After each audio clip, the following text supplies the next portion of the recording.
this Newton first law ደግሞ ስቴት የሚያደርግልን ምንድነው እዚህ ጠረጴዛ ላይ እኔ ወይም እናንተ መታችሁ እዚህ ጠረጴዛ ላይ ኃይል እስካላሳረፍን ድረስ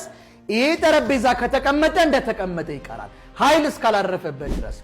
አንድ የሚንቀሳቀስ አካል ደግሞ ኃይል እስካላረፈበት ድረስ እየተንቀሳቀሰ ይቀራል ለምሳሌ እቺን ቾካውን ብንመለከታት ዝም ብላን የምትሄደው አትቆምም ኃይል ካላረፈባት በስተቀር ቆመች እስቲ በዚህ በኩል ሞክራት ቆመች why because there is a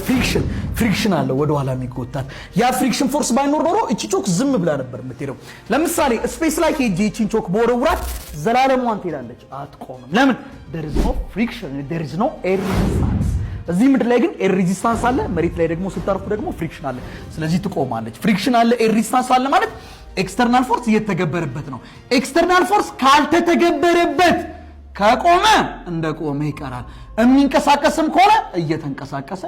ይቀራል ማለት ነው ያስማማናል which means ይያሳ ምን ይጠቁመናል አንድ ቦዲ እንቅስቃሴ ለመፍጠር ምክንያት የሚሆነው ፎርስ ነው force is a cause to start a motion but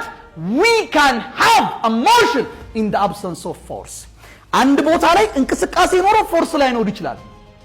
ፎርስ እንቅስቃሴን ይፈጥራል እንጂ እንቅስቃሴን አያስቀጥልም ኤክስተርናል ፎርስ ካልተተገበረበት ምን ይያለ ይዳል አለ እየተንቀሳቀሰ ይቀራል